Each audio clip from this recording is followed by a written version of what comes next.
Hey everyone, it's Ryan from ALPB Roundup. I'm here in my cabin on a farm Airbnb situation. Probably not the start of a horror movie, hopefully. I just want to get a quick daily roundup in of last night's Lancaster versus Gastonia Honey Hunters game, inaugural Gastonia Honey Hunters game, before I hit the road, hoping to catch a York game tonight if it's not pouring down rain. Spoiler alert, I think it's going to be pouring down rain. But at the very least, I might be able to balance out the sunburn I got on my way down, because right now I look cooked on one side. So, getting to it, in case you missed it last night, Lancaster came in and spoiled the Honey Hunters party. 10-4 win. They got their season off right. Honey Hunters got some things to think about here. Started off Alexis Candelario on the hill for Gastonia. He would strike out second battery faced Caleb Gindle for the first strikeout in Honey Hunters history.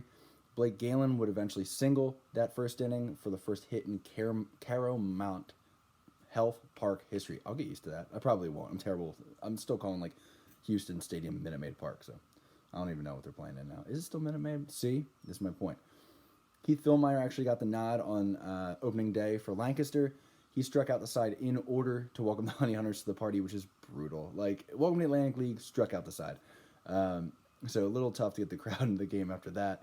But Melvin Mercedes would then come up in the second inning and make it even more of a situation by homering. That was the first run and home run in the Park's history, so took that from him. Jason Rogers would come up in the bottom of the second. He would double, notch the first hit in history for Gastonia on his way to a 2-for-3 day where he'd reach base 3 times. He looks like the early favorite to be the best player on this team, at least starting the year. Josh Sale would knock a sac fly into deep center. What was that? The fourth inning. Fourth inning, and that would be Gastonia's first franchise run. Terrific catch out there by Caleb Gindle, by the way. Caleb, he showed good range a couple times tonight, or last night, I guess now. Included 2 hits and a solo home run, but I was impressed by his fielding, actually. I wasn't sure how he'd be out in center field. Looks good. Josh Sale, by the way, had himself a bit of a day. Let me think. What did he do?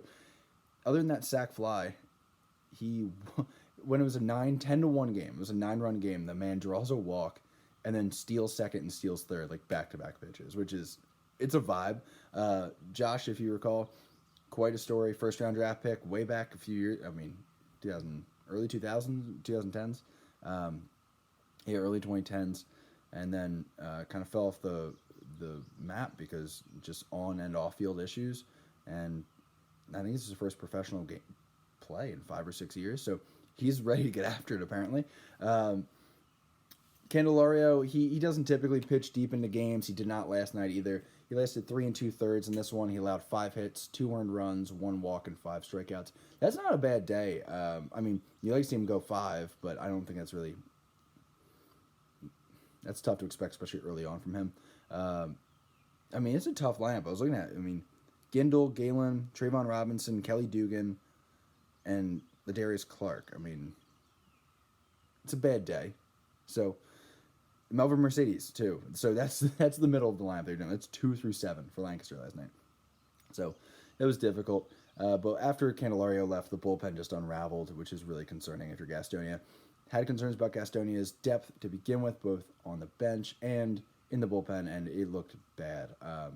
The exception of it was Riley Hovis. Riley Hovis, he's a local guy, came in. Guys near me were hyped. They went to high school together. The one guy's also named Hovis, but not the same Hovis family. Okay, Gastonia, cool. He went 2 1/3 innings, 1 hit allowed, 5 strikeouts. The weird thing here, and I don't know, they might need to work with Goose Gazzo on this. I'm not sure what was going on. They allowed him to pinch hit in, I want to say, the 7th inning. He'd already done 2 1/3 innings, pitching great. Allowed him to pinch hit with no one on, 1 out. He grounds out the first. That was like his 4th professional bat ever, I think. And then they pulled him, and he didn't pitch next inning. So I don't know. I mean, the only thing I could think of is if he was hurt, or they just botched the double hook rule, or they weren't comfortable burning a bench player. It was very odd. There's no explanation really given that I've heard, but that's not great. And as is always the case, it was made worse by they gave the ball to A.J. Merkel, who, whenever this kind of thing happens, you just know like the other reliever is going to get just banged around, and then it's going to make the whole thing look worse. He came in, first professional appearance, 5-pitch walk to open, 6-pitch walk next. Fielder's choice, but there was an error at second, so just loaded the bases up instead. 5-pitch walk to bring in a run. He gets pulled, 7 strikes, 14 balls, no outs. So, not what you want to see, and there's a good bit of that coming out from the bullpen. I mean, they brought in this kid, Callahan. Let me get a first name. I completely forget. Jamie Callahan. Jamie Callahan, I remember his scouting. It's like he might get hit a little bit, but he's going to get some strikeouts. And obviously they put him in bases loaded, nobody out. And they just were like, get K's, kid. And he got 2. He almost got out of it, struck out 2 guys, but just couldn't hold it together. Inning further unraveled from there. Barnstormers would eventually drop 7 runs in the 8th inning to pull ahead 10-1. Gastonia would push 3 across in the bottom of the 9th in sort of garbage time, but 10-4 is the final there. The game felt even less close than that, if that's possible. Lots to improve on for Gastonia for sure. Just little things. Drop ball in the outfield. Center fielder should have called it. He even said over to left field. He looked over. He's like, I should have called that. I should have taken that. I think he said he should have caught it. But just little things like that, which it's tough to think about. I mean, I know Atlantic League rosters flip a lot, but most guys have experience playing together. These Gastonia guys, for the most part, have never played together. So it's something to keep in mind. They should mesh a little bit. Other noteworthy performances before we make our way out of here. Home runs by Melvin Mercedes, Ladarius Clark, and Caleb Gindel, all for Lancaster. Still waiting on the first Honey Hunters home run. Josh Sale got on base, down by 9, as I said, in the 9th inning, and then immediately swiped 2 bags. Game ball, and we'll have a little graphic for this. We're going to be tracking who's getting the most game balls, Player of the Game awards, as we go. Game ball for this one goes to Heath Philmeyer. You could argue for a lot of guys offensively for Lancaster. 8 of the starting 9 actually scored runs, but really barely mattered. Heath Philmeyer drops 6 innings pitched, 3 hits allowed, 1 earned run, 2 walks, and 9 strikeouts. You don't need to stress too much when you got that going on. Got the win. Game took 3 hours and 30 minutes. Gastonia needs a pitch clock. There's no pitch clock there. Obviously, dudes were taking a while. They need to allow less base runners, too, because, you can take way more time when there's base runners, and there were a lot of base runners, 10-4 game. But that brings us also to the stadium. The stadium is a very cool situation. I like it a lot. People were great. The people working there were great. Super friendly, super nice. The vibes are fantastic there. The crowd was into it. The energy was good. Obviously, community's behind it. You can see it in the stadium. On the outside, it blends in with the local architecture. There's this really cool church across the street that kind of hangs over the first base side, it feels like. It kind of matches the vibe of that building, a couple other local buildings from the outside.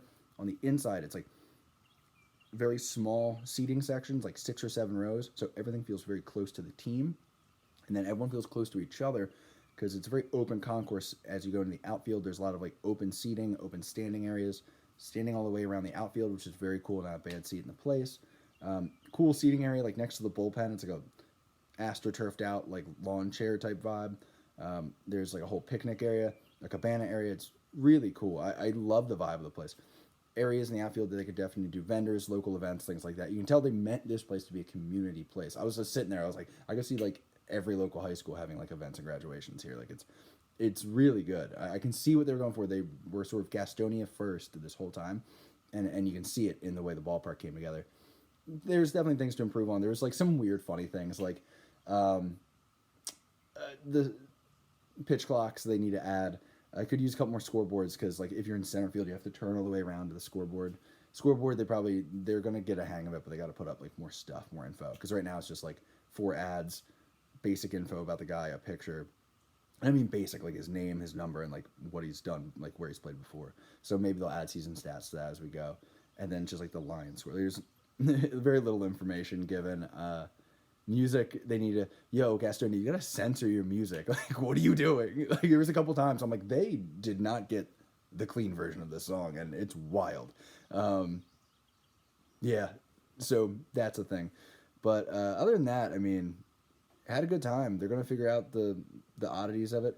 Every Atlantic League team, though, get on board. When there's a double hook move, remember we're doing the DH, and it happened a couple times where your DH is out of the game once you take your starting pitcher out. So now you got a pitcher in the lineup.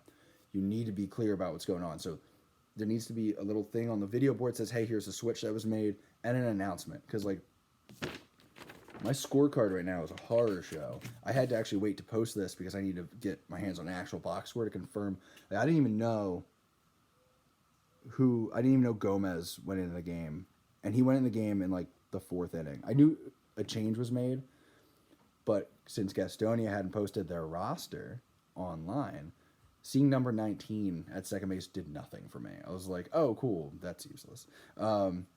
So just the casual, there's a lot of moving around going on because, like, I think, again, I'm not even sure, DH went out to left field mid-inning. Left fielder went to center field. Center fielder, I think, came in and was pulled. And then